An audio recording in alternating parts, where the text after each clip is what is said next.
오늘 우리에게 주시는 하나님 말씀 봅니다. 요한복음 2장 1절에서 11절까지 말씀입니다.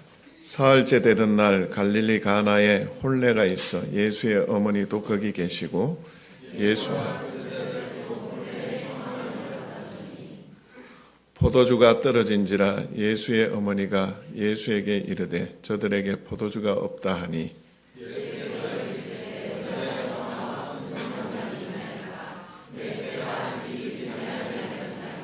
그의 어머니가 하인들에게 이르되 너희에게 무슨 말씀을 하시든지 그대로 하라 하니라.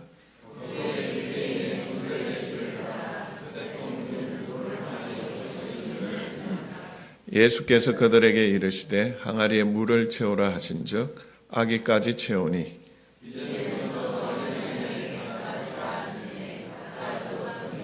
연회장은 물로 된 포도주를 맛보고도 어디서 났는지 알지 못하되 물도 온 하인들은 알더라. 연회장이 신랑을 불러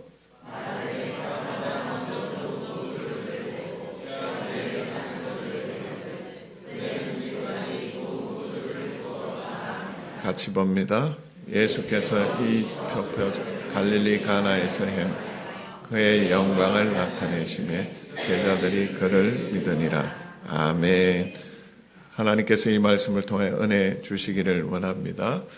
그동안 여러 차례 광고해 드린 대로 우리 이문식 목사님 나오셔서 말씀을 전해 주시는데 우리나라 목회자 중에 그래도 손에 꼽을 만큼 복음적인 설교하시고 또 바르게 목회하시는 그런 목사님으로 또 정평이 나와 있는 목사님이십니다. 모시게 되어서 너무 반갑고 또 감사하게 생각합니다. 오늘 기도와 때라는 말씀 전해주실 때 큰 은혜와 도전 있으시기를 바랍니다. 우리 나오실 때 할렐루야로 한번 맞이하겠습니다. 할렐루야.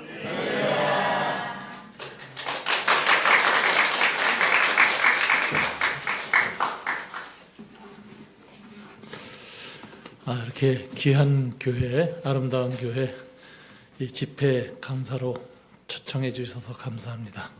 연 목사님하고 당회에 다시 한번 감사드립니다. 이 설교하기 전에 간단하게 설교하는 사람이 어떻게 그 목회나 삶을 살았는가 간단히 얘기하는 게 이제 은혜 받는데 도움이 됩니다. 저는 그 군대 생활을 하다가 예수를 믿게 됐어요. 그래서 이제 23살 때 세례를 받았습니다. 그리고 믿음이 뜨거워져서 26살 때 신학교를 들어갔습니다. 이제 27살 때 처음으로 합동 측에 그 충영교회가 있는 이제 노회에서 교육 전도사로 이제 시작을 중고등부 전도사로 시작을 했습니다. 그러니까 27살이니까 지금까지 한 45년간 교회밥을 먹었습니다. 이 교회밥이 소화가 잘 안 돼요, 사실은. 근데 지금까지 위장병 안 걸리고 무사히 잘 은퇴한 걸 보니까 하나님이 좀 은혜를 많이 베푸신 것 같습니다. 제가 이 45년간 목회하고 이제 2년 전에 은퇴 예배를 드리고 작년까지 좀 후임 목사님이 이제 재신임 투표하는 것까지 제가 지켜보다가 재신임이 돼서 이제 완성됐다 해서 이제 올해부터는 이제 교회 출석을 안 하고 유튜버로 가난한 교인들을 상대로 이제 마지막 전도 사역을 하고 있습니다. 그러니까 이제 교회 나왔다가 안 나가는 사람한테 교회 나가라 그러면 안 나가요. 그런데 이제 유튜버를 이거 한번 봐보시오. 그러고서 이제 그 사람 핸드폰에다 딱 보내주면 보거든요. 그래서 이제 그 사람이 다시 교회를 나오면 참 은혜고 교회를 안 나오면 교회 안에 인처치, 교회 안에는 못 있어도 인크라이스트, 그리스도 안에만 있게 해가지고 구원은 받게 해야 되겠다. 이게 이제 제가 그 은퇴 후에 이제 새로운 사명이라고 생각을 했어요. 왜냐하면 이제 우리 시대에 목회를 할 때 우리 시대는 교회가 막 성장하는 시대였거든요. 근데 그 후유증으로 지금 가난한 교인이 많이 생겼습니다. 이 성장 시대의 목회자들이 잘못한 거죠, 많이. 그래가지고 이제 상처받고 교회 안 나온 사람이 많은데 지금 200만에서 400만이라 그래요. 코로나 이후로 그냥 훨씬 늘어났어요. 그래서 이제 그 사람들에 대해서 잃어버린 양을 찾는 마음으로 이걸 감당하자. 그러고서 사역을 하고 있습니다. 제가 이제 처음 교회 개척은 이제 이 합동 측에서는 강도사라는 제도가 있어요. 여긴 통합 측이라서 없죠. 준목이라 그러나요? 하여튼 강도사라 그러는데 이름이 강도사라서 이게 참 이름이 이상합니다. 이게 도를 강론한다라는 그 면허, 설교 허가를 내주는 건데 이게 성이 날씨면 날강도, 길씨면 길강도. 이게 굉장히 이 발음이 참 안 좋은 내시였는데 강도사일 때 처음 교회를 개척했어요. 그러니까 제가 4살이었던 것 같아요. 목사 되기 1년 전에 딱 그러니까 젊은 나이에 개척했지요. 청년부 사역자 하다가 개척을 했는데 구로동에서 이제 선교적 교회를 개척했습니다. 그때 이제 구로동에 외국인 노동자들이 조금씩 들어올 때예요. 그래서 그 사람들을 대상으로 이제 선교를 하고 목회를 했는데 하나님 그걸 축복을 해주셔가지고 지금까지 잘 되고 있습니다. 지금은 선교단체로 발전했어요. 그래서 이제 희년 주빌리 미션 펠로우십이죠. 이렇게 돼 있는데 저희가 지금 속해 있는 외국인 회원이 18,000명입니다. 그리고 180개국에서 들어와 있어요. 이 사람들이 이제 이렇게 들어온 이유가 뭐냐? 우리 선교단체에 가입을 하면 그 당시에 이제 시작할 때 구로 휘년교회라고 시작했는데 이게 미셔널 처치가 돼서 바로 선교단체로 이제 3년 후에 바뀌었어요. 등록하면은 우리가 이제 크리스찬 의사와 간호사 이런 의대생들을 다 모아서 그 의료 공제 조합이라는 사설 의료 보험을 세웠어요. 그래서 외국인 노동자들 가운데 국가 의료 보험 제도를 못 받는 말하자면 이제 불법 체류자들은 참 어렵거든요. 아무리 한국에서 돈을 벌었어도 한번 병 걸리면 의료비 얼마나 비쌉니까? 그 사람들이 의료보험 혜택을 못 받고 수술도 못하고 아주 어려움을 겪는 걸 보고 크리스찬 의사들하고 회원들로 구성된 사설 의료보험 조합을 35년 전에 창립을 했어요. 지금 그게 이제 회원이 그렇게 는 거예요. 그 보험에 이제 들어오면은 병 났을 때 우리가 무조건 100만 원이면 의료보험 수가로 치료할 수 있게 해줍니다. 병원들하고 다 약정이 됐어요. 그래서 이제 전국에 한 400개 병원, 대학병원까지 세브란 스님이 다 들어와 있습니다. 이게 크리스찬들이 많아서 이 파워가 나오는 거예요. 그래서 신현의료 선교회에 가입한 회원은 무조건 국민의료보험 수준으로 해주겠다. 그래서 뭐 개인 치과병원서부터 전국 병원들이 이렇게 들어와서 전국적인 조직이 됐습니다. 그러니까 외국인 노동자들이 많이 들어오죠. 그래서 이제 하고 그 다음에 수술하고 난 다음에 이제 100만 원 들은 거 영수증 갖고 오면 우리가 50만 원을 도와주고요. 50%. 그러니까 의료보험 수가로 된 걸 다 해주죠. 그러니까 한국 의료보험 제도보다 혜택이 더 많아요. 그러니까 이제 굉장히 많이 듭니다. 그러다 보면 이제 우리가 이제 회원 회비 받은 거 가지고 그 의료비를 감당을 못 해요. 이게 밤낮 마이너스가 나서 참 고생했는데 이게 하나님이 이제 때가 딱 되면은 고난의 때가 차고 그날을 끝까지 믿음으로 잘 견디고 이러면 딱 도와주시는 기적이 일어납니다. 현대 그룹에서 노동자들을 위해서 뭐 좀 해야 되겠다 생각하는데 도와줄 단체를 찾다가 사회복지공동기금에서 아주 신실한 단체가 있다고 우리를 추천해줘서 선정해가지고 매년 3억씩 지금 15년째 지원을 하고 있습니다. 그러니까 그거는 의료비를 충당해요. 큰 수술하는. 그래서 우리 선교단체가 재정난을 면했습니다. 그리고 지금은 이제 그 병 고친 사람이 그 말도 못하고 그러잖아요. 근데 이제 그 나라 출신의 선교사들이 이제 비자가 리젝트 돼서 한국에 와 있는 사람들이 다 도와주니까 언어가 되지 자기가 살던 나라에 살았잖아요 또. 그러니까 동네 고향도 알고. 그리고 한국 사람 많이 하고. 그러니까 의지하게 돼서 형님이 됩니다. 형님이 돼가지고 같이 하는데 병원 입원 수속, 치료받을 때도 간병도 해주고 퇴원도 다 도와주고 그리고 나와서 약국 가서 약을 받아 먹어야 되는데 약국 가서 10,000원어치 사면은 5,000원을 우리가 리펀드를 해줍니다. 그러니까 나을 때까지 계속 우리를 드나들게 돼 있어요. 그러니까 우리하고 친해져요. 우리는 노골적으로 복음을 전하진 않아요. 그 이슬람 교도들도 많고 그래가지고 거부감 가질까봐 이 사람들이 자연스럽게 마음이 열려요. 그래가지고 예수를 믿는 사람이 점점 늘어나는데 지금 7개 공동체가 매주 예배를 드리고 있습니다. 최근에 가장 반가운 것은 이번 이란 전쟁에서 나오는 쿠르드족이라고 있잖아요. 이 사람들이 이슬람들인데 크리스찬도 좀 있긴 해요. 근데 이제 그 중에 한 청년이 한 10년 전에 한국에 외국인 노동자로 나왔는데 그 친구는 엘리트예요. 대학을 졸업했어요. 영어를 할 줄 알아요. 그런데 우리하고 접촉을 하다가 성령이 역사하시니까 성경에 있는 일이 일어나더라고요. 이디오피아 내시가 혼자서 성경 읽다가 빌립을 만나서 성경 깨닫잖아요. 이 친구가 혼자서 성경을 영어 성경을 읽다가 은혜를 받아가지고 성령의 불을 받았어요. 1년에 3독을 합니다. 신구약 성경을 다. 드문 일이죠. 영어 성경으로. 그리고선 목사가 됐어요. 그래가지고 지금 목회 잘하고 있습니다. 쿠르드족 사람들은. 그렇게 한 7개 단체, 그렇게 예를 들어서 지금 매주 모이고 있습니다. 그러니까 그 처음에 미셔널 처치를 했던 것이 꾸준히 지금 40년 가까이 이렇게 오면서 열매가 풍성해서 참 감사하고 있습니다. 두 번째는 제가 이제 93년에 3번이라는 곳에 이제 교회를 새로 개척을 했는데요. 3번 산울교회입니다. 하나님이 그 구로동에서 그 외국인 노동자들하고 고생했다고 여기셔서 그런지 굉장히 부흥을 막 주셨어요. 처음부터. 그래서 교회 세운 지 한 4년, 5년 만에 한 500명을 넘어갔고 10년이 되니까 이제 1000명을 넘어가게 생겼어요. 근데 이제 제가 이렇게 생각할 때 평소에 목회 철학이 대형 교회가 되는 것이 그렇게 바람직하지 않다. 저는 그렇게 생각했어요. 그래서 아주 아름다운 독립이 가능한 중형 교회로 계속 나아가는 게 지속적인 성장이나 내용이 충실할 수 있다. 이렇게 생각해서 제 이제 목회 모토가 한 그루 큰 나무보다 아름다운 숲을 만들자.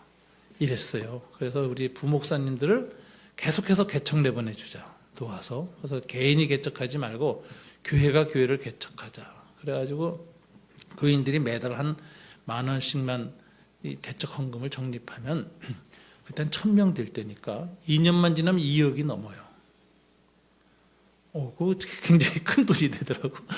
그래가지고 뭐 특별 헌금할 필요 없이 2, 3년마다 교회를 개척을 내보내주는데 교인들 보고 이제 되도록이면 많이 나가서 도와주시라 이렇게 얘기를 하고 또 부목사님한테는 그래요. 제가 가까운 데 개척해라. 가까운 데 개척해야 우리 교인이 쫓아가지. 먼 데 간 거 어떻게 쫓아가냐. 그리고 가까운 데 좋은 교회가 많이 생기면 그게 숲을 이루니까 그게 보기 좋다. 이래서 이제 교회를 개척을 했는데 제가 이제 18년째쯤 돼서 3번째 개척을 하고 4번째 개척을 이제 시키려고 그러는데 보니까 이 교인들이 3번 개척하는데 보니까 나가서 고생하거든. 안 나가려고 그래요. 안 나가려고. 자원자도가 없고 아주 그래요. 그래서 내가 그렇다면 이번엔 내가 개척하자. 그래서 제가 18년 되는 해를 결심하고 사임하고 개척을 시작했습니다. 그래서 이제 광교 신도시라는 곳이 딱 세워질 때인데 그때 이제 신도시가 되니까 기존교회가 없잖아요. 그래서 또 제가 조금 이렇게 그 이름이 좀 나고 그런 측면이 있어서 제가 가서 개척하면 다른 작은 개척교회들이 피해를 당할 텐데 거기는 이제 개척교회가 아직 없을 때예요. 그러니까 이걸 내가 좀 주변에 피해 덜 주고 교회 개척도 할 수 있겠다. 그래서 이제 광교로 왔습니다. 그래서 이제 거기 뭐 워낙 신도시로 새 빌딩들을 지어놔서 비싸서 못 들어가요. 그래서 거기 우리 모교인 합동신학대학원이 있어요. 그래서 거기 강당을 빌려가지고 교회를 개척했습니다. 이게 이제 제가 60되는 해에 개척을 했습니다. 다 말렸어요. 60에 무슨 개척이냐고. 근데 그래도 젊은 목사들보다 내가 나을 것 같은데 자신감이 있었어요. 나는 이름도 알려졌고 또 신뢰도 있고 해서 사람 모이가 좀 낫겠다. 그래서 이제 시작했는데 하나님이 잘 이렇게 키워주셔서 교인이 잘 자리를 잡고 그래서 한 5년째 될 때 강당이 꽉 차가지고 아이고 이제는 교회 학교에서도 이제 좀 비워달라 그래서 교회를 물색하다가 이 곽선임 목사님 소망교회에서 세워놓은 그 소망 아카데미라는 장소를 우리가 구입을 해가지고 글로 교회로 옮겨서 지금 목회를 하고 있습니다. 옮기자마자 코로나가 왔어요. 3년 동안 뭐 아무도 안 와. 그 산속이라서. 새벽 기도는 3명, 4명. 그래서 완전히 3년 동안 이제 스님이 새벽마다 도 닦듯이 했습니다. 이 무슨 인터넷으로 이제 새벽 예배도 보내니까 한 100명, 120명 이렇게 들어오고요. 그래서 이제 교인이 코로나 때 조금 좀 줄어들었어요. 그런데 이제 끝나고 나서 수련회 열고 이렇게 하니까 회복이 됐습니다. 그래서 2년이 지나서 교회 체제 정비가 끝난 다음에 후임 목사를 청빙을 시작해가지고 2년 전에 잘 모시고 저는 이제 은퇴를 하고 교회도 이제 안 나갑니다. 아무리 그 원로 목사가 좋은 사람이라 하더라도 아무리 좋아도 나가 앉아 있으면 좋은 시아버지 시어머니예요. 빠져주는 게 제일 좋은 겁니다. 지금 이제 집에서 이제 어디 가서 예배 드리기도 힘들어서 우리가 예배 공동체를 가족끼리 모여서 하면서 인터넷으로 찍어서 가나안 교인들에게 복음을 전하자. 그래서 지금 하고 있습니다. 그래서 이제 요즘 이 목회가 이제 시작하기도 어렵지만 산은 올라갈 때도 어렵죠. 내려오는 것도 조심해야 됩니다. 은퇴를 아름답게 못하면은 아주 그 후에 복음을 못 전해요. 이미지가 아주 나빠져서. 근데 이제 비교적 안전하게 잘 이렇게 은퇴를 하는 바람에 이제 교회 안 나가고 목사나 교회가 싫지만 예수만 좋은 사람들한테 이제 복음을 전해야 되겠다 이렇게 생각해가지고 사역을 하고 있습니다. 이렇게 이 고향 교회를 와서 보니까 이 신림동이라는 곳이 그 만만한 동네 아닙니다. 사실은 옛날부터 여기 참 고시촌도 있었고 학생들도 많았고 또 이렇게 신림동이라는 동네가 좀 지역적으로 굉장히 좀 어려운 지역이었는데도 훌륭한 목사님들이 계셔서 이렇게 교회를 잘 지으시고 이제는 또 새 터전으로 갈 준비로 임시로 여기에서 이렇게 고생하시면서 모의를 하시는데 그래도 이렇게 열심히 예배를 드리시고 또 전도도 하시고 하는 걸 보니까 참 지금은 큰 교회 대형 교회들한테는 사고가 많이 나서 교회의 위신이 많이 추락하고 복음이 힘을 잃는데 지역에 이렇게 신실한 교회들이 있다는 게 큰 힘이 되고 위로가 되고 한국교회에 희망이 있습니다. 그래서 여러분들 참 훌륭한 교회 신앙생활 잘하고 계십니다. 감사드립니다. 제가 잠깐 기도하고 오늘 말씀을 이제 나누겠습니다. 하나님 감사합니다. 주님이 세운 신실한 교회 신림동 고향교회를 주님이 붙잡아 주시니 감사합니다. 하늘에 있는 본향을 향하여서 나아갈 때 그걸 바라보면서 고향교회로 내 영혼의 고향으로 이 교회 공동체로 모이게 하시니 감사합니다. 오늘도 이렇게 귀한 마음으로 모인 모든 교인들에게 은혜를 베풀어 주시되 특별히 이 시간은 신령과 진정으로 예배드리는 시간, 성령 안에서 말씀으로 예배드리는 시간입니다. 말씀을 나눌 때 성령의 역사가 있도록 도와주시옵소서. 예수님 이름으로 기도드립니다. 아멘. 오늘 본문은 이제 요한복음입니다. 여러분이 잘 아는 내용이죠. 가나의 혼인잔치입니다. 이 요한복음은 요한이 이 복음을 기록하는데 7이라는 숫자를 굉장히 좋아해요. 그래서 요한엔 7이 많이 나와요. 근데 이제 표적인데 요한복음 표적의 책이라고 하는데 7가지 표적이 기록되어 있습니다. 오늘이 첫 번째 표적이고 마지막 표적이 뭐냐? 7번째 표적이 돌아가시기 직전에 행한 표적. 나자로를 부활시킨 표적입니다. 그래서 예수님의 부활을 내다보게 하는 표적이죠. 그래서 표적이라 이렇게 7개 표적이 기록되어 있는 책. 그래서 Seven Signs 7가지 표적의 책 이렇게 봅니다. 이 표적이라는 용어가 오늘 본문에 나오는데 11절에 보니까 예수께서 이 첫 표적을 갈릴리 가나에서 행하여 그 영광을 나타내심에 표적, 영광이라는 말이 나와요. 표적과 이적은 어떤 차이가 있을까요? 마태, 마가, 누가는 예수님의 이 사역을 예수님이 이적을 행하셨다, 기적을 일으켰다라는 표현을 많이 해요. 그런데 요한은 미라클이라는 용어를 안 써요. 사인, 표적이라는 단어를 써요. 이적과 표적의 차이가 어떤 차이가 있을까요? 이걸 알아야 우리 신앙을 잘 잡을 수 있어요. 이적 신앙이냐 표적 신앙이냐 이게 큰 차이가 있습니다. 이적 신앙은 교회 안에서 신앙생활하다 기적과 이사가 일어나는 걸 중심으로 신앙생활하는 사람들이에요. 그런 교회들 많죠. 밤낮 귀신 쫓고 병 고치고 일이 일어나기를 하는 그런 아주 뜨겁기도 하고 참 좋은 점도 많아요.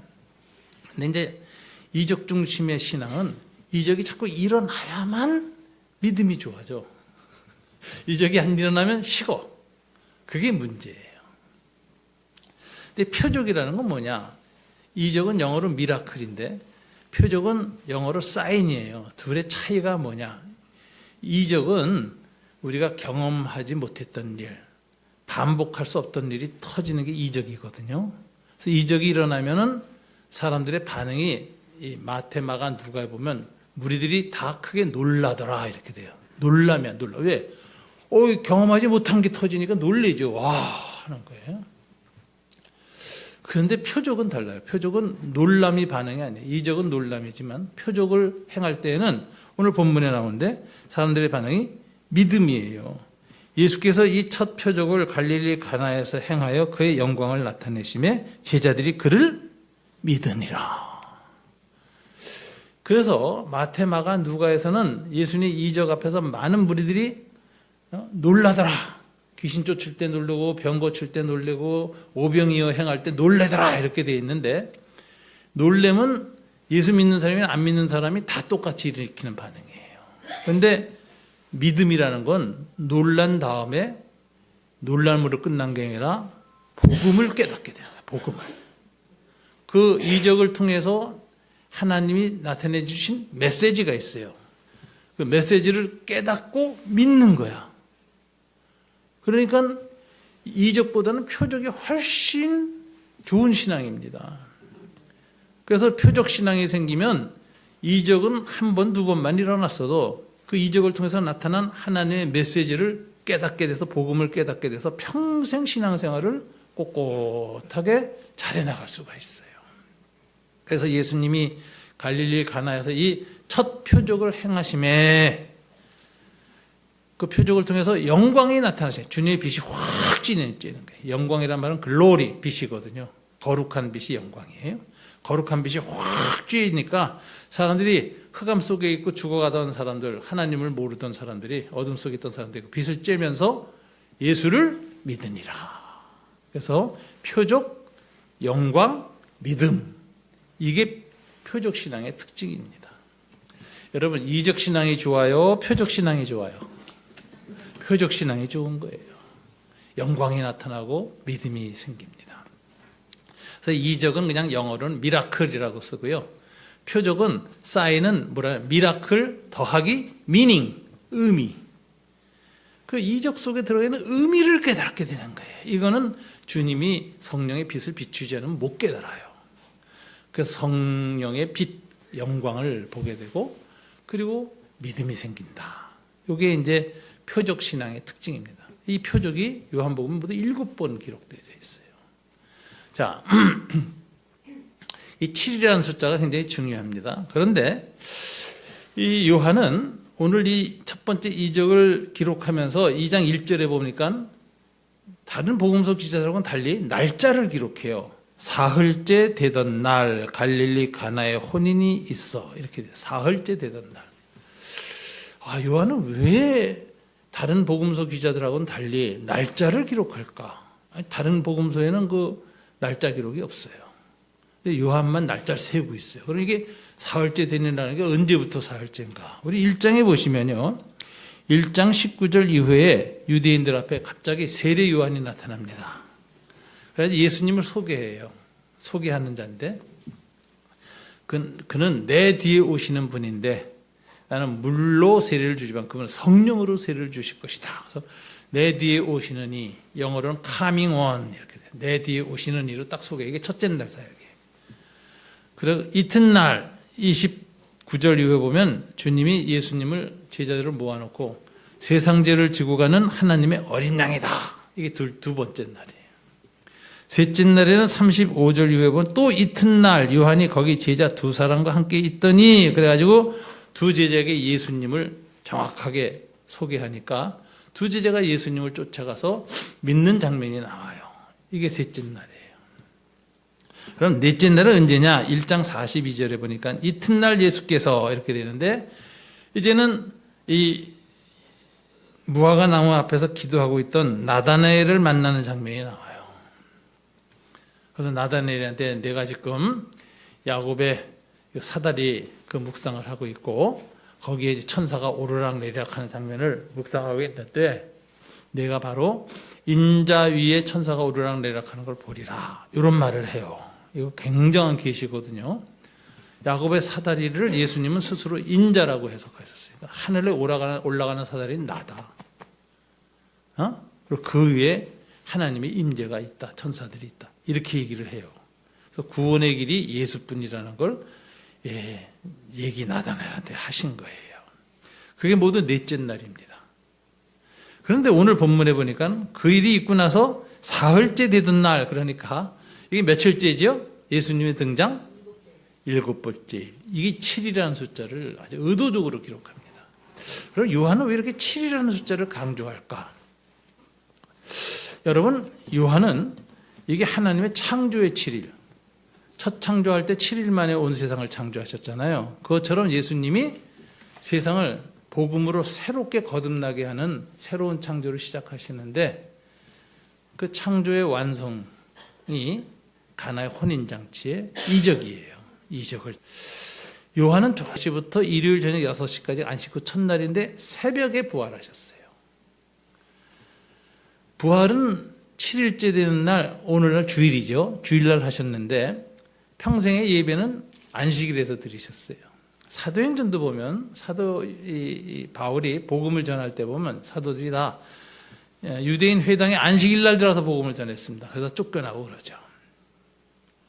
그럼 주일 성수는 복음서에도 내용이 없고 근거가 없고, 복음이 사도행전에도 없는데 이거 어떻게 주일 성수가 됐을까 싶으면 주일이라는 용어가 딱 나오는데 어디서 나오는지 아세요?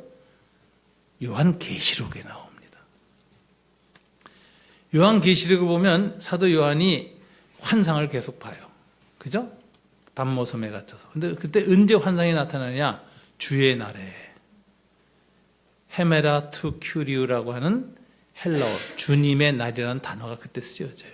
그게 뭐냐? 요한은 밤모섬에서 하나님의 계시를 받고 환상을 보고 예배를 드리게 되는데, 하늘의 모든 예배가 주일날 드려진다는 걸 체험해요. 그래서 주일날 계시를 받아요. 왜 주일일까? 예수님이 복음을 완성하셨기 때문에. 주일날 새벽에 7일째 되는 날 새벽에 부활하심으로 완성하셨어요. 그래서 구약시대에는 예배일이 안식일 7일이었지만 신약시대에는 안식 후 첫날 주일이 그리스도인들의 예배일로 완성된 겁니다. 그래서 구약의 안식일이 신약에는 주일로 완성됐다. 이걸 우리가 성경에서 알 수 있어요. 그래서 주의 날, 주일이라는 말을 제일 처음 쓴 사람이 사도 요한이에요. 요한에게는 뭐가 있냐? 독특하게 주일 신학이 있었어. 주일에 대한 성경적인 근거가 명료했고, 주일날을 하나님이 성도들의 새로운 예배일로 삼으셨고, 안식일이 주일로 완성됐다는 걸 아주 분명히 알고 있었어요. 그래서 그로부터 2000년 동안 기독교회는 유대교와 달리 주일날 예배를 드리기 시작했습니다. 이게 안식의 완성이라고 본 거죠. 그러니까 요한은 오늘 본문에 보면은 맨 처음부터 이 7일이라는 개념이 아주 분명했어요. 그래서 요한은 그렇게 합니다. 7일 되는 주일날 하나님 예배일을 정하셔서 그날이 주의 날이고 그날에 성령이 임재하신다. 예수님이 성령이 임재하시는 것을 얘기하시는데 복음서에 보면 언제 임재하시느냐? 두세 사람이 내 이름으로 예배하기 위해서 모이는 그곳에는 내가 세상 끝날까지 너희와 함께 있으리라. 두세 사람, 그러니까 교회 정족수는 두세 사람입니다.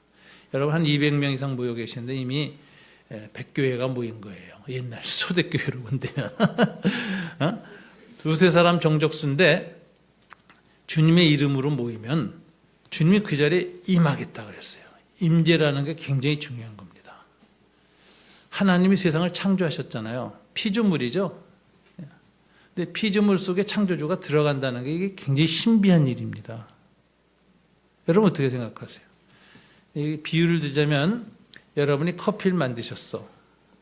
근데 커피 안에 들어갈 수 있습니까? 커피 만든 사람이? 안 돼요, 인간은. 그런데 하나님은 돼요. 하나님은 온 세상을 만드시고 그 세상 안에 들어오실 수 있어요. 이걸 믿는 게 정통신앙이고 그런 일이 없다 하는 게 이게 이단이에요. 이 정통신앙을 가지면 예수님이 하나님이 사람의 몸을 갖고 아기 예수를 이 세상의 시공간 안에 인간 내 몸으로 오신다는 게 믿어지는 거예요. 왜? 하나님은 피조세계에 스스로 들어오실 수 있다.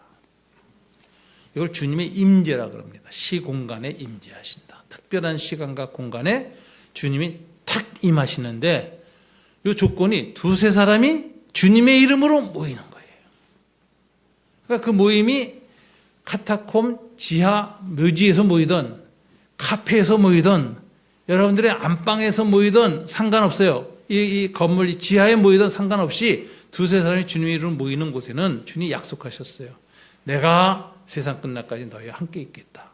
오늘도 여러분들이 이렇게 예배로 모일 때 주님 앞에 가져야 될 약속이 있어요. 주님 약속하고 말씀하신 대로 오늘 우리가 모였사오니 이 자리에 임하실 것을 믿습니다. 임하여 주십시오. 그러면요 물이 포도주로 바뀝니다. 주님 임하시면 물질 세계와 자연 세계에 변화가 일어나요.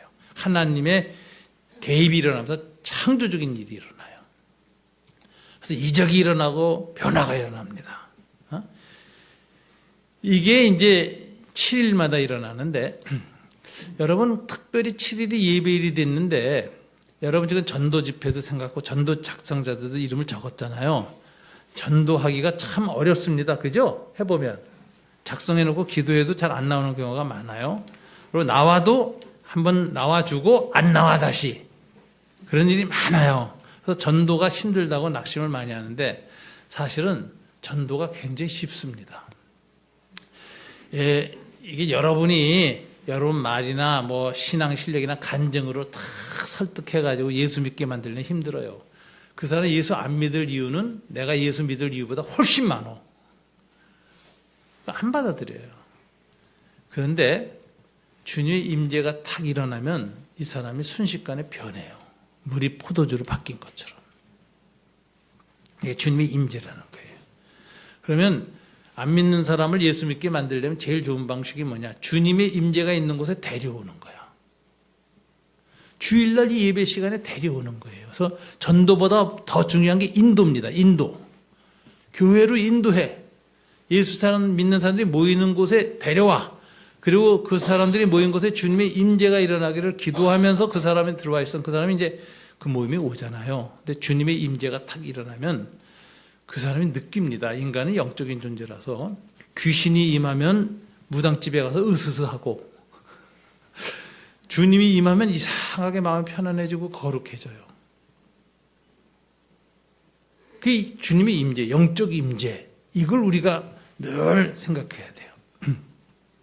그래서 주님의 임재가 일어나는 곳에 들어와 앉아있으면 이 사람이 변화가 됩니다.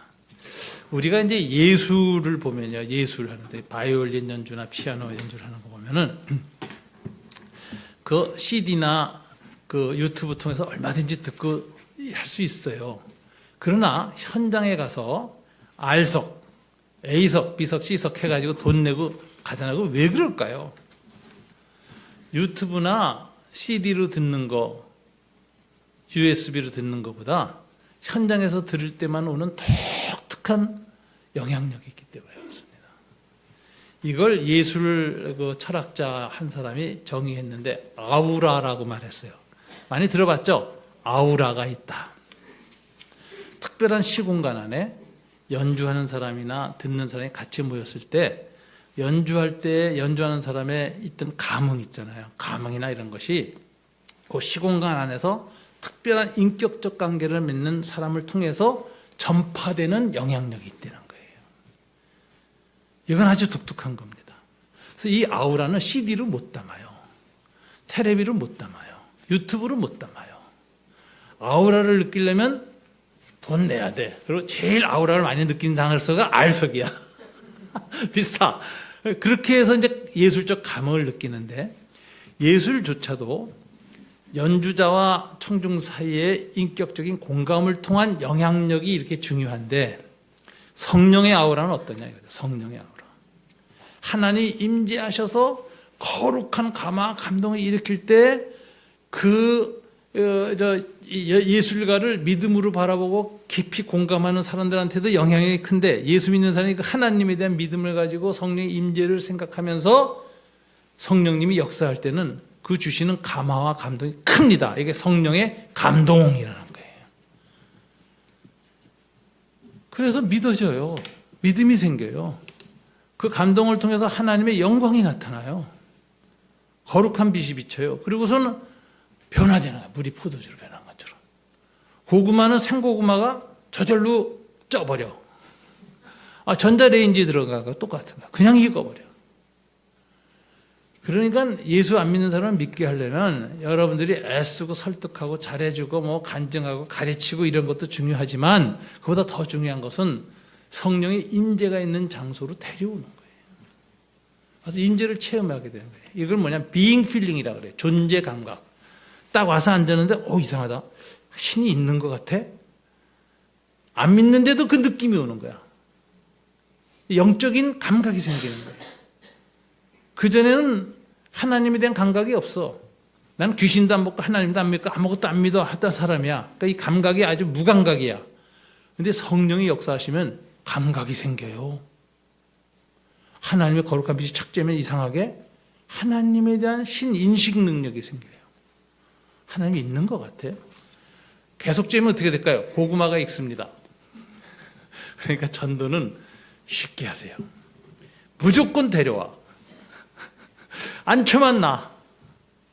그리고 그 사람을 향해서 두세 사람이 나 이번에 아몬계 사람 나하고 약속해가지고 커피 사주고 뭐하고 얘기해가지고 밥 사주고 해가지고 꼭 온다 그랬어. 특별히 기도해줘. 기도한 사람 두세 사람만 모아놓으세요. 그리고 가만히 기도해서 그 사람 딱 오면요. 그 사람이 덜렁덜렁 왔다가 떠날 때는 약간 뭔가 변화가 일어나서 갑니다. 그런 식으로 해서 전도하는 게 제일 빠른 거예요. 초대교회 때 사형리 없었습니다. 브릿지 없었습니다. 전도 방식. 초대교회 때는 그냥 예배 드리는 곳에 주님이 그냥 임재하셨어. 그냥 예배 드리는 사람들 왔다간 그냥 변화되는 거예요. 그래서 무슨 전도 세미나 이런 거 없어도 전도가 잘 됐어요. 왜냐하면 교회가 살아있으니까. 교회에 성령의 임재가 있으니까. 그러면 주일날마다 사도 요한은 얘기하죠. 7일째 되는 날은 주님이 임재하신다. 그러니까 우리가 주일에 대한 신앙이 있어야 돼요. 7일째 창조가 완성되는 날, 안식의 완성이 되는 주일날 주님이 성령으로 특별히 임재하신다. 오늘은 그래서 내가 가서 예배를 드리면 예배 드리고 나면 들어오기 전에는 신앙이 다운돼 있다가 예배 끝나거나 이상하게 올라가 있는 거예요. 이게 변화입니다. 그러니까 여러분 주일의 예배에 대해서 무슨 일이 일어날 거에 대해서 믿음이 있으셔야 돼요. 주님이 임재하신다. 우리가 예배드리는 장소에 함께 임하신다. 그 믿음을 가지고 다니면 여러분 신앙도 예배만 드려도 좋아지고 변화가 일어나요. 자주 드리면 더 좋아지고 그죠? 한 번 찌는 것보다 새벽마다 와서 찍어라. 금요일날 저녁에도 태워서 찌고 자주 찌면은 시간만 나면은 자주 찌면은 얼마나 이 영적으로 뜨거워지고 은혜가 되고 마음이 부드러워지고 이렇게 됩니까? 사람 마음이 차가워지면요 인절미가 굳은 것처럼 아주 굳어집니다. 인절미가 딱딱해지면요 돌보다 더해요. 돌은 부서지기라도 이건 부서지지도 않아. 근데 그 인절미 부드럽게 먹으면 어떻게 돼요? 전자레인지 한 번만 넣어서 쨍 돌리면 그냥 흐물흐물해져. 우리 마음도 똑같아요. 죄와 경쟁과 피곤함과 상처 때문에 죄 때문에 해서 딱딱해져 굳어진 거. 그래서 예배 시간에 참여해서 성령의 임재를 체험하고 나면 이상하게 얼어붙었던 거 굳어졌던 게 쫙 풀어져요. 찬송이 나와요. 기쁨이 나와요. 할렐루야 소리가 나와요.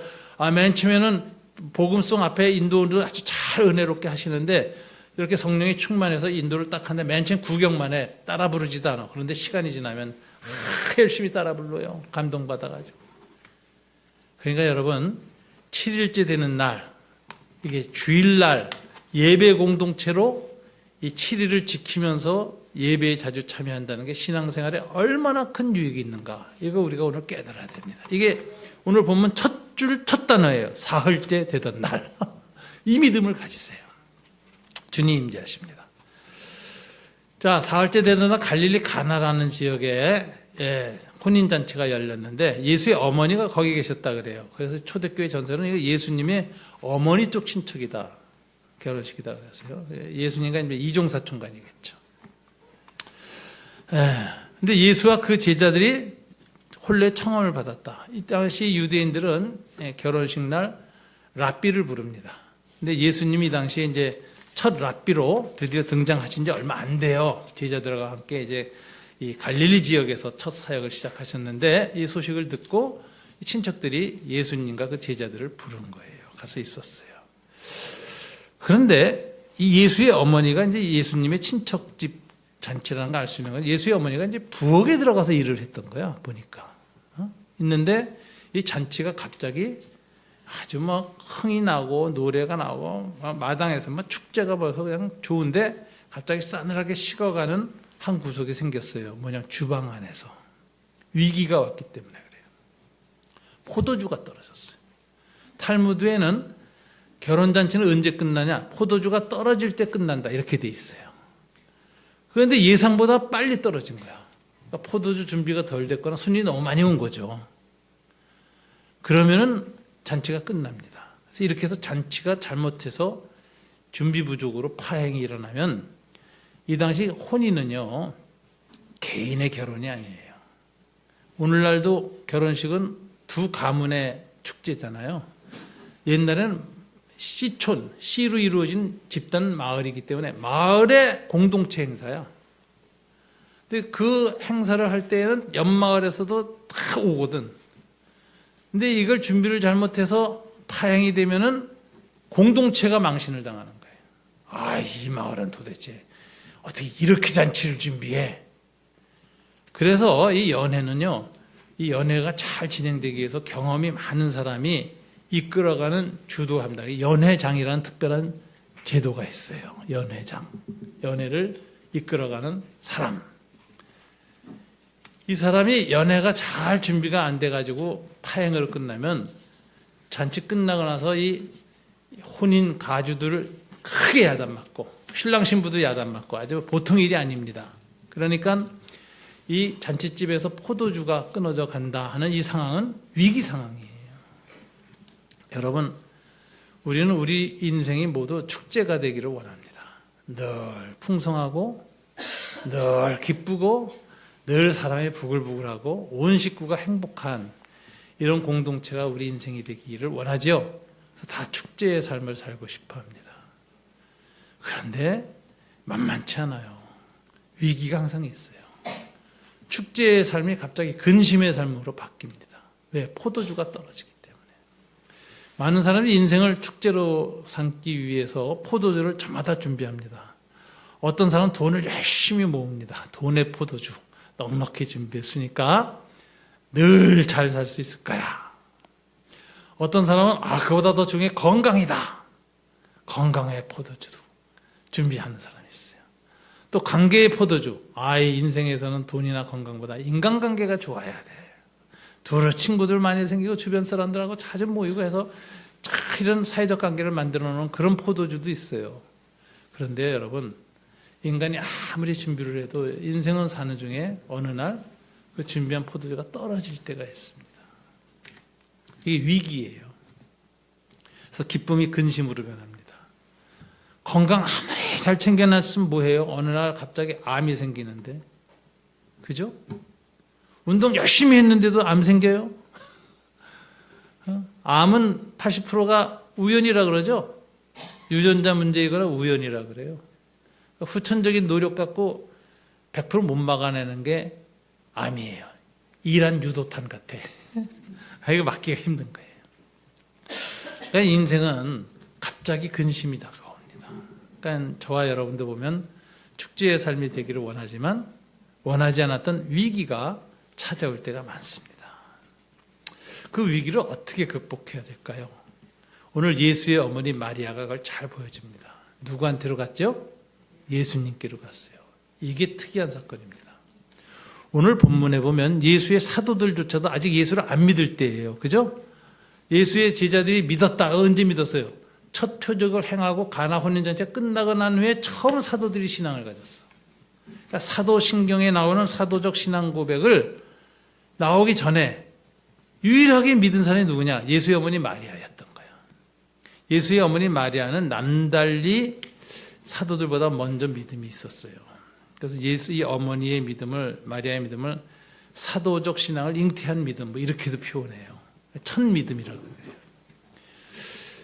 이 예수의 어머니는 어렸을 때부터 예수를 낳을 때도 천사의 수태고지를 받았죠.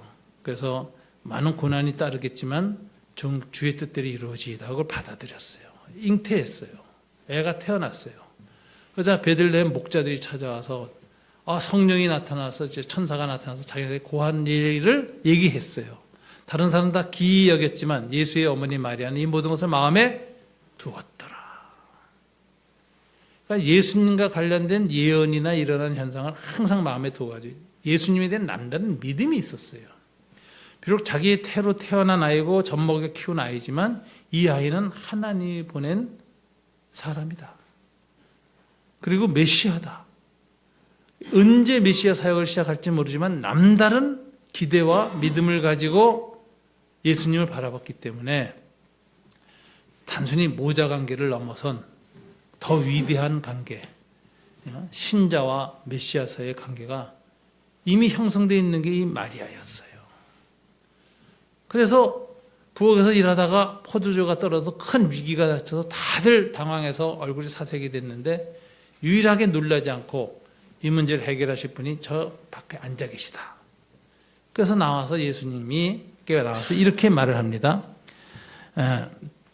포도주가 떨어진지라. 예수의 어머니가 예수에게 이르되 저들에게 포도주가 없다 하니. 이건 포도주 떨어졌습니다. 도와주세요 하는 얘기죠. 저는요, 제가 예수님이라면 마리아가 이렇게 나왔을 때 굉장히 감동받았을 것 같아요. 야, 우리 어머니 정말 믿음이 대단하다. 어떻게 나한테 이걸 부탁할 생각하고 나오셨을까? 그랬을 것 같은데 예수님의 반응이 영쌀쌀합니다.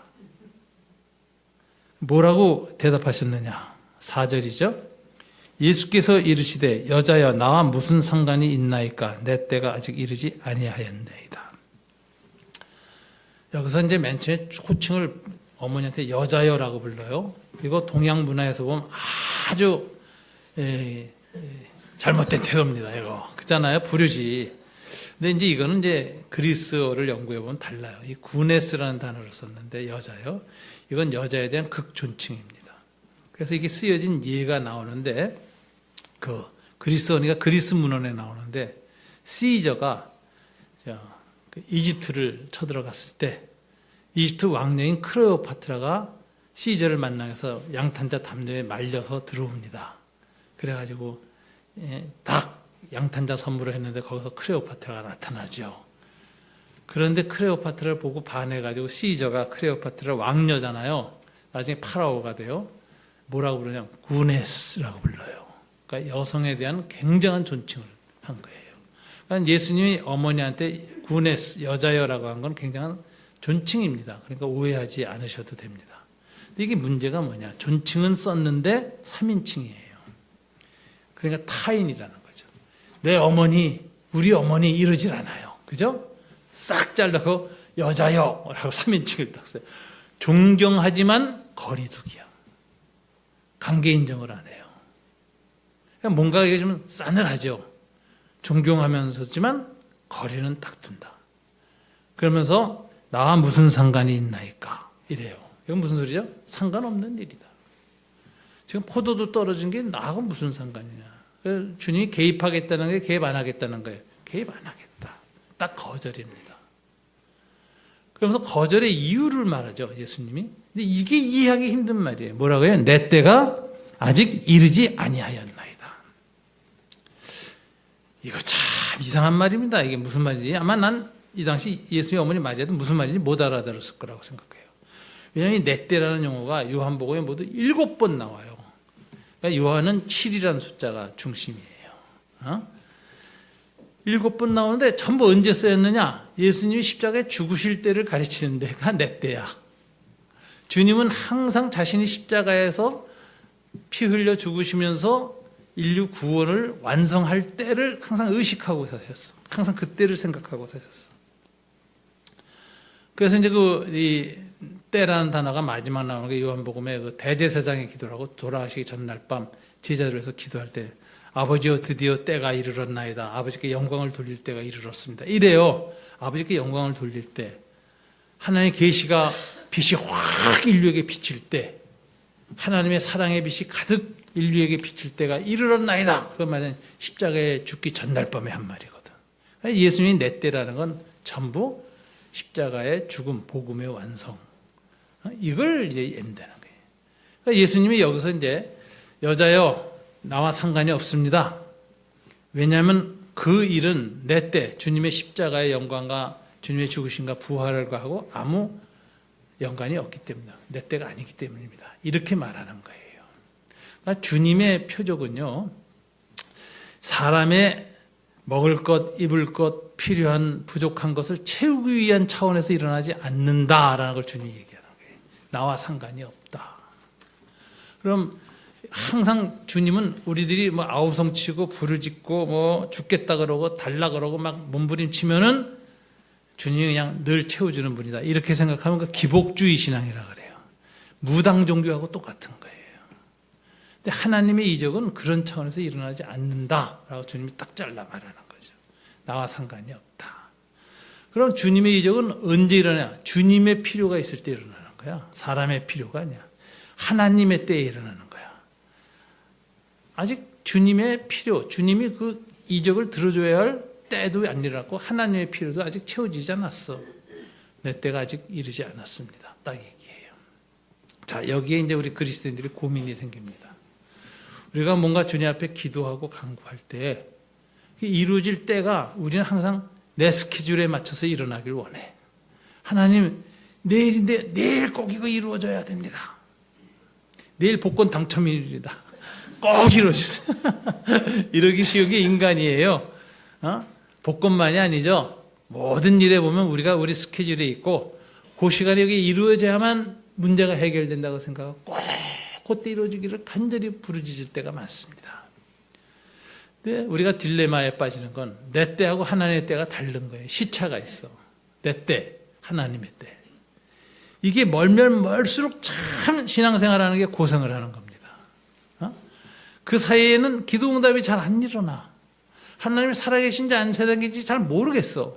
지금 주무시나? 왜 이렇게 안 임하시지? 살아계시는 왜 드러내시지 않으시지? 왜 변화가 안 일어나지? 여전히 힘들고 어렵고 그래요. 그럴 때가 이제 제일 신앙생활에 고난이 있을 때입니다. 시험이 들 때입니다. 옛날 그때 하나님 안 계신 거 아니야? 이렇게 생각하나? 하나님은 나를 버리셨나? 이렇게도 생각되고 사람의 절망과 좌절에 빠지기 쉬운 때가 내 때와 하나님 때 사이에 이 딜레이 타임, 연장되는 시간이에요. 이걸 어떻게 보내느냐 이게 중요합니다. 여러분 어떻게 보내십니까? 기도하고 하나님께 작정했는데 하나님이 내 시간표대로 안 움직이셔. 안 이루어져. 안 이루어진 그 시간을 어떻게 보냅니까? 어떤 사람은 원망합니다. 그죠? 어떤 사람은 기도해봐야 소용없다. 내가 뭐 한두 번 기도했냐? 이렇게 기도하고 여러 가지 시험과 불평과 원망에 빠지기도 해요. 근데 여러분 오늘 이 마리아의 태도를 배워야 합니다. 예수님이 나와 상관이 없나이다. 여자여. 냉정한 거절이에요. 그리고 내 때가 아직 이르지 않았다. 그런데 이게 무슨 말인지 못 알아들어요. 이건 언제 알아듣냐? 요한복음이 다 기록된 다음에 나중에 제자들이나 학자들이 깨달은 거예요. 내 때라는 단어를 7번 썼는데 이 내 때가 무슨 뜻일까? 뒤져봤더니 예수님의 구원을 완성할 때를 가르치는 거야. 신학자들은 인간의 때는 크로노스 타임이라고 그러고 헬라어로 크로노스라는 단어를 써요. 하나님의 때를 쓸 때는 카이로스라는 단어를 써요. 이 두 개의 차이가 있다는 거예요. 근데 언제가 카이로스 타임인지 알 수가 있나, 인간은. 그러니까 그 사이까지가 늘 시험도 생기고 의심도 생기고 고난이 있어요. 이때 어떻게 보내느냐. 오늘 마리아를 보세요. 뭐라고 하죠? 내 때가 아직 이르지 아니하나이다. 주님이 얘기하니까 여러분이 기도 중에 주님이 야, 내 때가 아직 안 이르렀어. 그러면 여러분 어떡합니까? 네, 잘 알겠습니다. 여러분 점잖아서 아마 그럴지도 몰라. 교양이 있어서. 알았습니다. 그럼 때 되면 알려주세요. 그리고 집에 가서 잠자. 그런 사람에게는 평생 때가 안 옵니다. 아, 이게 신비한 거예요. 내 때가 아직 이르지 아니하였느니라. 그러자 5절 보세요. 그의 어머니가 하인들에게 이르되 너희에게 무슨 말씀을 하시든지 그대로 하라 하니라. 이 딜레이 타임을 버티는 자세가 나와요. 어떤 자세로 나의 때와 하나님 때 사이를 지키죠? 말씀 순종의 자세. 무슨 말씀을 하시든지 그대로 하라. 하인들을 돌려보내지 않습니다. 열중셔 차렷 딱 서고 주목! 주님의 입술만 바라보게 해요. 딱. 그래놓고 무슨 말씀을 하시든지 그대로 해라. 그래서 절대 말씀에 대한 순종을 요구합니다. 그리고 딱 그때를 기다리는 거예요. 여러분, 하나님의 때까지 이르지 않았다. 기다리는 시간을 어떻게 보내야 되느냐? 말씀에 대한 순도를 높여야 돼요. 순종의 순도. 신앙생활의 순종의 순도. 이걸 100% 높이는 게 중요합니다. 이걸 꽉 채워야 돼요. 무슨 말씀을 하시든지 그대로 하라 그랬잖아요. 그러니까 하인들이 어디 도망도 못 가. 화장실도 못 가게 딱 세워놓고 스탠바이, 대기, 주목! 무슨 말 하시는지 딱 기다리는 거예요. 자, 이러자 놀라운 일이 납니다. 주님이 때를 당겨요. 앞에 말할 때 이게 일주일 갈지 열흘 갈지 모르는 냉정한 태도였어요. 근데 마리아가 이 자세를 딱 갖는 순간 주님이 즉시 그 자세를 보고 주님이 말씀하기 시작하십니다. 그래서 오늘 이적이 일어나는 거 아니에요. 자, 말을 3마디 하셨어요. 채워라! 거기 돌 항아리가 물이 한 항아리에 2-3통 드는 게 6개가 있었어요. 그러니까 12통, 18통을 갖다 채워야 돼. 그 다음에 떠라! 2번째 명령. 3번째, 갖다 주라! 회당장한테.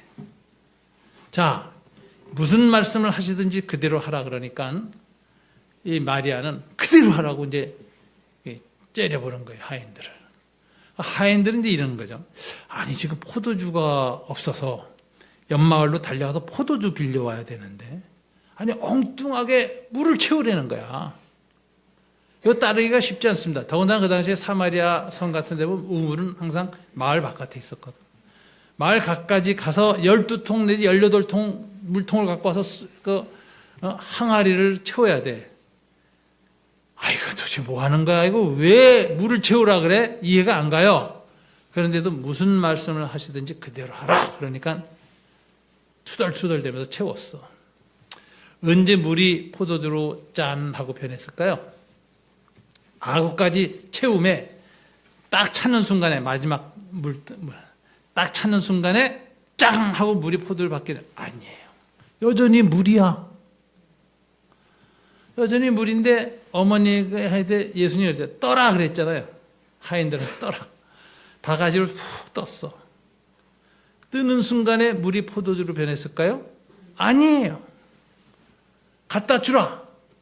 재미난 사람 갖다 주었을 때 변한 겁니다. 이때 쓰인 이 동사 시제가 헬라어로 에어리스트 시제라는데 과거에 어느 한순간에 변화가 일어나기 시작한 때를 가리켰을 때 시제가 바뀌어요. 여기 시제가 갖다 주었더니의 에어리스트 시제가 생겨요. 이게 무슨 소리냐면 이제 하인이 들고 가는데 여전히 바가지에 물이야. 근데 회당장 빨리 포도주 갖고 와! 그러는 거예요. 물 들고 가면서 걱정인 거예요. 야, 이상하다. 이거 포도주를 갖다 줘야 되는데 물을 갖다 주라 그러네. 회당장이 이거 먹고 하도 많이 취해가지고 물인지 포도인지 모르고 좋은 포도주네. 이러면 이제 강남 룸사롱이죠.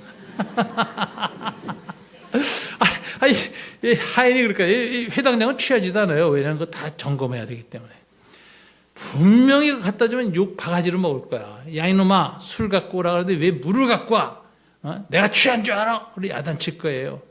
그래서 걱정이야. 들고 가면서 물인데 물 들여다보면서 갔다 주었더니 딱 손을 떼고 회당장이 딱 받는 순간에 포도주로 바뀌었어요. 그래서 하인은 바뀐 거 몰랐어. 근데 회당장이 딱 맛을 보더니 야, 보통 잔치집 가면 맨 처음에 나쁜 거 내다가 술 취한다면 좋은 거 내다 나쁜 거를 나중에 내는데 어떻게 이 집은 마지막에 더 좋은 게 나오냐? 그걸 막 칭찬하는 거예요. 이 갖다 준 일꾼이 놀랬을까요? 안 놀랬을까요? 이게 무슨 소리야? 저 양감 취했나? 그래서 아마 어떤 일꾼이라 다시 잠깐만 받아가지고 자기가 마셔봤을 거야. 포도주야. 여러분, 내 때와 하나님의 때가 차이가 날 때에는 순종을 100%로 올려야 됩니다. 이거 인계질량이라는 말 아세요? 물리학에서 쓰는 말인데 핵 원자로에 핵 융합로에 이제 핵고 기둥을 6개를 넣게 돼 있어요. 5개 들어가도 핵 융합 반응 안 일어납니다. 근데 이상하게 6번째 핵 연료봉이 딱 들어가는 순간 짠 하고 핵 융합 반응이 일어나요. 그 양이 딱 차야만 일어나요. 물도 마찬가지입니다. 99도까지는 안 끓어. 근데 딱 1도 채워지는 순간에 바글바글하고 끓기 시작해. 신앙도 순종의 순도가 99%, 100%까지 올라가는 게 필요해요. 그거 딱 찼을 때 주님이 역사한다니까. 마리아는 이 비밀을 알고 있었어. 그래서 자기의 때와 하나님의 때 사이를 뭐로 채우는 거예요, 지금? 대기 시간, 스탠바이. 뭐예요? 말씀에 대한 순종으로 딱 서 있는 거예요. 언제 주님이 때가 이르를지는 모르죠. 마리아도. 언젠진 몰라. 바로 문제. 그러나 언제가 되든지 그 기간 동안을 무조건 말씀에 대한 순종으로 무슨 말씀을 하시든지 그대로 하라 딱 다지고 그걸 지키고 있는데 그게 순도 100으로 올라가는 순간 주님이 됐다. 인계질량이 찼다. 그리고 변화가 일어나는 거예요. 그러니까 여러분 우리가 기도하고 그것이 생활 속에서 하나님의 역사가 일어나기 전까지 하나님이 원하시는 게 뭐냐. 점잖게 그럼 나중에 알려주세요로 자는 거 아니에요. 그렇게 점잖게 신앙생활하면은 평생 문이 안 열립니다. 여러분 기도의 원리가 구하라 찾으라 두드리라 그러면 열릴 것이요 그랬죠. 이거 잘 찾아보세요. 맨 처음엔 구합니다. 어디에 내가 필요한 것이 있을까? 두루 구해요. 그래서 찾았어요. 저 문 뒤에 있다. 장소를 찾았어. 그런데 마지막에 가서 그 문을 두들기는 거 아니에요. 찾았으니까 탕탕탕탕 두들겨요. 근데 언제 열리죠? 열릴 때까지 두드리라 해요. 그럼 열릴 것이요. 그러니까 이 구하고 찾고 두드리는 이 기도는 언제까지 하는 거예요? 열릴 때까지. 그러니까 열릴 때까지 말씀에 순종하면서 하나님 앞에 쓰기로 딱 결심하는 그 중심이 중요하다니까. 그게 딱 100도가 되는 순간 역사해요. 그럼 시간이 줄어들어요. 100도가 안 되면 늘어나. 자고 있으면 더 늘어나. 점잖으면 더 늘어나. 문을 두드리지 않는 사람에게는 영원히 문이 안 열립니다. 그러니까 주님이 구하라 찾으라 두드리라 이렇게 얘기를 하는 거예요. 그러면 열리리니 열릴 때까지 두드리라는 거예요. 믿음을 가지고. 이게 순종의 자세. 100% 하나님 말씀에 대한 믿음의 순종을 가지고 계속 견지하고 있으면 문 안에 계신 주님이 알아 감으로 됐다 열어주자. 쟤 됐어 통과 열어주자. 쟤 아직 안 됐어. 열어주고 싶어도 아직 안 됐어. 아직 80점이야. 그러니까 주님이 다 아세요. 그러니까 우리의 때와 주님의 때 사이는 100% 순종의 순도, 신앙의 순도를 높이는 과정이에요. 순전한 신앙이 필요합니다. 환난 중에. 그게 차면은 주님이 역사하세요. 욥도 그랬어. 새 친구가 찾아서 온갖 논쟁을 하고 그러지만 괴로운 순간까지 마지막까지 욥은 하나님을 쳐다보잖아요. 그래서 내가 지금 살아서는 도대체 하나님이 왜 나한테 고난을 주셨는지 이해할 수 없지만, 내 죽어서 몸 밖에 나가서 주님을 뵈리라. 이게 내가 하나님에 대한 믿음을 갖고 있으니까는 살아있는 동안에는 내 이 순전한 믿음으로 하나님의 처사를 이해할 수 없는데, 죽고 난 다음에라도 나는 그 하나님을 의지하겠다. 딱 육체 밖에서도 하나님을 여전히 믿겠다고 딱 쳐다보니까 하나님이 역사하시잖아요. 그래서 세 친구한테 물어요. 너희들보다 욥이 낫다. 그리고 욥을 축복하시고 욥 보고 네 세 친구들을 위해서 중보기도를 해라. 그래서 제단을 쌓잖아요. 이게 하나님은 우리가 하나님을 믿는 사람의 중심을 정확하게 하십니다. 그래서 순도를 높이게 하시는 거예요, 하나님이. 그래서 우리가 한 번에 하나님이 무슨 100도 탁탁 높이진 않아요. 하나님, 야, 이번에는 한 80점까지만 오면 내가 문 열어주마.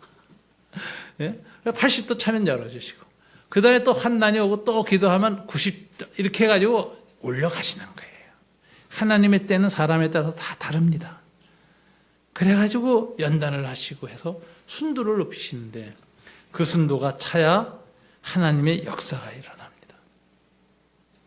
그래서 무슨 말씀을 하시든지 그대로 하라라는 이 마리아의 태도가 굉장히 중요한 태도입니다. 여러분들이 이 마리아의 믿음을 가지고 있으면요, 여러분의 그 믿음 때문에 안 믿는 사도들이 믿어요. 전도했던 사람이 안 믿는 사람이 와서 앉아서 변화가 일어나요. 여러분의 믿음 때문에 뭐가 일어나죠? 하나님의 임재가 일어나. 물이 포도주로 변하는 놀라운 역사가 일어나. 순간적으로 주님의 영광이 탁 나타나요, 빛이. 그러나 캄캄한 데 있던 안 믿는 사람도 이상하게 하나님 있는 것 같아. 하나님 말씀이 깨달아져. 이렇게 이상하게 변화가 일어난다고. 영적 변화가. 성령의 아우라가 나타나. 감동을 받아서 눈물도 흘려, 어떤 때는.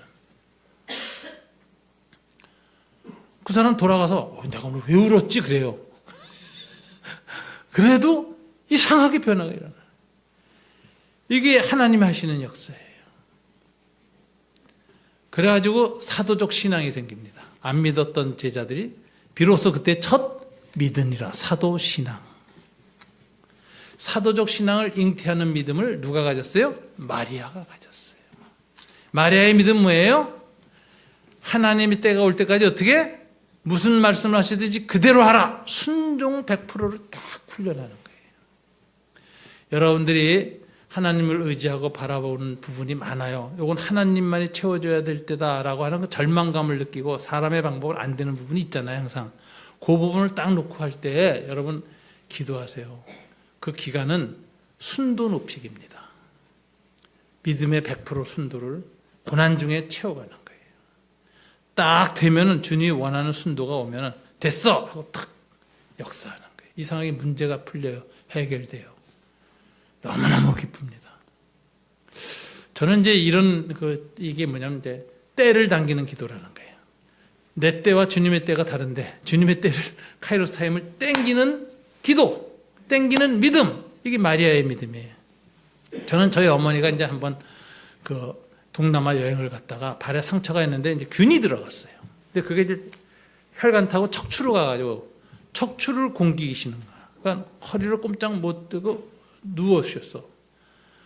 그래가지고 순천향병원에 아주 유명한 의사인데 제가 있던 남서울교회 집사님이셨어요.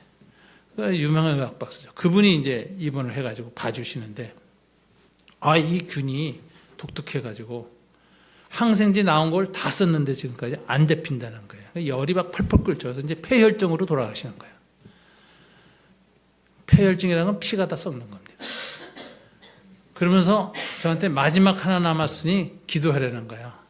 그래서 이 약을 쓰고 일주일 동안에 안 나오면 돌아가시는 걸로 작정하라. 제가 딱 교회에 돌아와서 기도를 하는데 일주일 가면은 나도 죽고 어머니도 죽겠어. 그다음에 그 돈이 많이 들어요. 딱 계산해 이틀밖에 안 남았어. 내가 이제 감당할 수 있는 게. 그래서 제가 그때 청년들은 뭐하노 그래서 제 청년부 지도자. 제가 지금 상황이 이런데 여러분 이틀 만에 나야 됩니다. 이틀을 위해서 기도해 주세요. 다 같이 기도 저도 기도했어요. 근데 정말 놀라운 일이 이틀 만에 열이 탁 떨어졌어요. 항생제 더 안 써도 됐어요. 그 4일 만에 퇴원하셨어요. 야, 순식간에 탁 균이 다 죽은 거야. 저는 나름대로 다 우연이라고 그래요. 저는 우연이라고 생각하네요. 하나님, 왜냐면 내가 기도하면서 봤거든. 내가 이렇게 기도했고 그 기도를 하나님이 기뻐 받으셨어요. 한 번은 제가 이제 초창기에 예수 믿고 전도사 된 지 얼마 안 됐는데 오후에 중요한 시험을 쳤어요. 그래서 오후에 이제 그 시험이 발표가 나요. 그러니까 이제 그 기도하면서 새벽마다 나가서 기도하는 거예요. 주님 붙여달라고 막 기도하는데 발표하는 날 아침에 무슨 일이 일어나냐면 기도 중에 한 1시간 정도 기도했나 새벽에. 그런데 갑자기 붙었다라는 확신이 있는 거예요. 이상해요. 그래가지고 기도가 바뀌어. 하나님 감사합니다. 이렇게 바뀌어. 붙여주세요라고 기도하던 게 붙여주셔서 감사합니다. 할렐루야. 아멘. 그리고 찬송이 막 나와. 신기하더라고요. 집에 오는까지 찬송 부르고 집에 들어와서 우리 어머니가 찬송 부르면서 들으니까 무슨 일이 있냐 그래서 붙었어요 그랬더니 아이고 연락 왔냐 그래. 아니요 붙었어요. 그렇게 기쁘더라고. 그리고 와서 새벽 기도 가서 한잠 자고 나니까 또 불안해져. 그래서 또 기도해. 근데 기도하면 또 평안이 와. 오전 내내 그랬어요. 오후에 가서 2시에 발표장에 딱 갔더니 딱 붙었어. 근데 그때 발표한 게 붙은 게 기쁘지 않더라고. 아, 이게 기도응답이구나. 목사님들 그렇게 얘기하고 많은 손에 간증하던 기도응답이 이런 거로구나. 드디어 내가 기도하고 응답받는 체험을 했구나. 그때부터 신앙이요, 하나님과 나와의 관계가 개인적인 깊은 인격적 신앙으로 변화되기 시작합니다. 그 다음부터는 어려운 일이 있을 때마다 저는 그렇게 생각해요. 아이고, 국민학교 뭐 6년에 졸업하냐 4년에 졸업하지. 시험이 올 때 월반하자. 한 번은 제가 이제 구로동에서 그 첫 목회 미셔널 처치 할 때 그때 환난이 굉장히, 원래 개척교회 처음 하면 환난이 많습니다. 그때 굉장히 어려운 환난이 임했어요. 우리 그 구로동에 있던 교회 중에 서울대 학생들이 한 60명, 한 1년 지나니까 모였는데 운동권들이 많았어.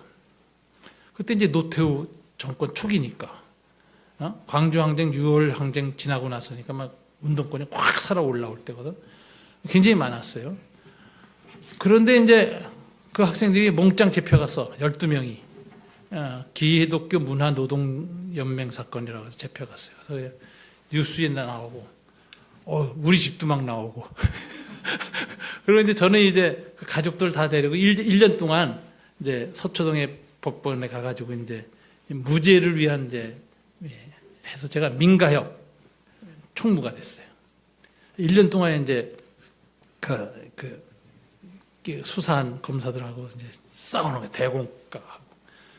그래가지고 1년 후에 이제 이겼어요. 그래서 이제 공안 사건에는 무죄가 없습니다. 집행유예면 이긴 거예요. 그래서 집행유예가 다 났어요. 그래가지고 집어넣은 사람이 집행유예가 나서 패배할 거를 공소했다 그래가지고 검사가 지방 좌천됐어요. 끝나고 나서. 근데 이제 1년 동안 그걸 하는데, 그것도 참 환난이죠. 교회 개척한 지 1년 만에 공안 사건이 터져가지고 아무것도 못하고 법원 쫓아다니고, 법정에서 증언하고 이러는데, 얼마나 힘들어요. 제가 그때 아주 재미난 걸 발견했어요. 판사가 나중에 알고 보니까 예수쟁이야. 검사가 나중에 알고 보니까 예수 믿는 사람이야. 변호사도 예수 믿는 사람이야, 민변에서. 증인도 예수 믿는 사람이야. 죄수 다 예수 믿는 사람이야. 야, 그때 기분이 이상하다. 주님이 오시면 이거 어떻게 되나? 다 예수쟁인데. 가족들도 다 박정석의 예수쟁이들이야. 그래도 하여튼 주님 앞에 기도하면서 하는데 환난이 심했어요. 그런데 이제 환난이 더 큰 게 언제 오냐? 끝나고 나서 이제 다 풀려서 왔어. 교회로 다시 다 박수 치고 밥 먹고 환영하고 기분 좋았어. 그런데 그 전에 운동권일 때는 고등학생이었는데 감옥에 가서 대학원을 나왔어. 거기서 진짜 선생들한테 배운 거야. 그래서 나와서 더 빨개진 거야. 감당할 수가 없어, 빨개져. 그래서 내가 굉장히 목회하는데 고생했습니다. 야, 이게 하나님 말씀을 전하는데 지네들 입맛에 맞으면 아멘하고 안 맞으면 노멘 하는 거야. 이거 참 이 이데올로기가 딱 잡히니까 굉장히 힘들더라고. 그래서 고생하는데 또 그렇게 고생할 땐 또 누가 와서 뭐 기도 받아봤다는 사람들도 있고 그래요. 어떤 청년이 와서 그래요. 저는 목사님 너무 좋아하는데 목사님 목회하는데 너무 고생하는 것 같아서 어느 용한 권사님한테 가서 물어봤대. 우리 이문식 목사님 저렇게 고생당하는데 얼마나 가겠습니까? 그랬더니 그 분이 하는 얘기가 앞으로 7년 간다 야 그러더래. 안 들었으면 괜찮은데 듣고 나니까 새벽 기도할 때마다 7년이 생각나는 거야. 이거 지금 1년도 힘들어 죽겠는데 이거 7년 하다 나 이제 목회 포기하고 이제 간두겠다. 그 생각이 딱 들어요. 안 들었으면 모르는데 들으니까 기분 나쁘더라고. 그런 거 물어보고 알려주지 마세요. 그거 아주 그게 시험이 돼. 이 7년이 시험이 되잖아. 내가 그때 그랬어요. 하나님, 혹시 7년이면 나 죽습니다. 아이 월반하자. 그래가지고 금식기도 들어갔어요. 그래서 21일간 금식기도 했어요. 가덕도에 가서. 가덕도 기도원에 가서 21일간 금식기도 했어요. 하나님 역사하시는데 난 은혜 받고 더 회개하고 더 충만해지고 말씀에 뜨거워지고 교회는 변화가 일어나고 회개가 일어나고 그해 말에 문제가 다 해결됐어. 왜 6년 보내요? 월반하지. 그 오래 그 고난과 환난의 시간 길게 끌고 기도도 안 하고 그냥 점잖척하고 굴고 그냥 우연에 맡기고 시간의 순서에 맡기다가 그냥 몸 상하지 마음 상하지 얼마나 스트레스 많이 받고 고생해요 주변 사람들. 그럴 필요 없어요. 무슨 말씀을 하든지 순종하겠습니다 하는 순종의 자세를 가지고 주님 앞에 가서 다 기도하고 두들기면서 다 문 열리기를 기다리세요. 주님이 때가 되면 열립니다. 그렇게 해서 우리는 인생이라는 긴 여정을 건너가는 겁니다. 그렇게 기도하다가 지팡이 탁 내밀 때 홍해가 쫙 갈라져서 건너갔습니다. 그렇게 기도할 때 반석에서 물이 쏟아져 나와서 물을 먹고 건너갔습니다. 광야의 대로가 열렸습니다. 요단강도 그렇게 건넜습니다. 인생의 과정에 하나하나 어려움이 있어요. 그때마다 무슨 말씀을 하시든지 그대로 하자라는 자세를 가지고 딱 쓰면 모세의 지팡이처럼 열립니다.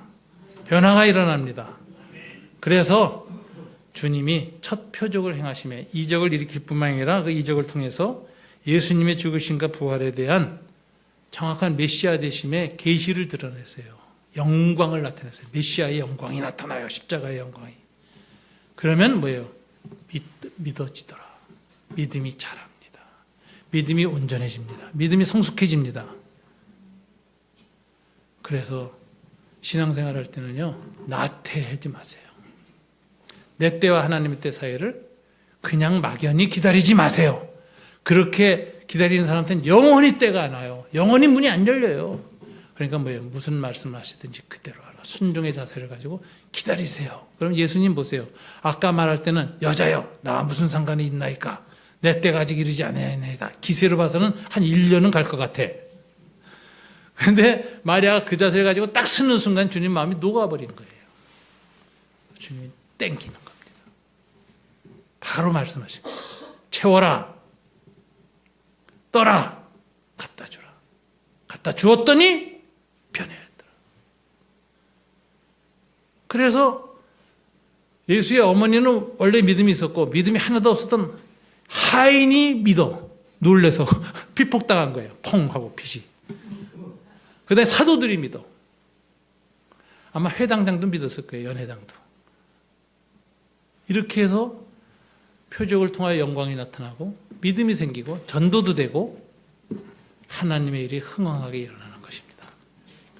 신림동 교양교회 여러분, 지금 여러분은 기다리는 시간이죠. 새 성전, 새 은혜, 이 건축도 기다리고 있습니다. 그냥 기다리지 마세요. 이 기다리는 시간은 믿음의 순도를 높이는 시간입니다. 순도 높여보세요. 건축도 잘 됩니다. 시험 없이 잘 됩니다. 그래서 여러분 그 건축할 때 이상하게 어려움이 많습니다. 여러분 아세요? 시험 많아요. 이상하게 민원 들어와. 공사하다가 중지돼. 이상하게 회사가 부도나 건축 절반도 안 하고 도망가. 큰일이에요. 그런 일 생기고. 그리고 뭐 별별 이상한 일이 많이 생겨요. 귀신이 역사가 하니까. 근데 어떤 교회는 순적하게 제 시간 안에 하나의 타임에 탁 일어날 때가 있어요. 어떤 교회가 그럴까요? 기도하고 순종하면서 탁 뜻을 모으고 하나님을 바라보면 하나님 때를 당기시고 하나님의 카이로스 타임이 다가옵니다. 여러분, 내 때와 주님의 때 멀 때가 많습니다. 그 시간을 어떻게 기다려요? 때를 당기는 믿음, 순종의 믿음, 100% 순도의 믿음을 지키십시오. 그러면 역사가 일어나고 변화가 일어납니다. 물이 포도주로 바뀝니다. 안 믿던 사람이 믿게 됩니다. 우리 말씀 붙들고 다 같이 기도합시다. 한 소리로 한번 이 말씀 붙들고, 주님, 이 마리아의 믿음, 100% 순도의 믿음을 저에게 허락해 주십시오. 제가 100%까지는 아니지만 순도를 1%, 2% 주님이 원하시는, 높이는 게 원하시면 그것이 이루어지도록 제 마음을 주장해 주시옵소서. 우리 다 같이 주여 주여 주여 한번 3번 같이 부르고 기도하겠습니다. 주여 주여.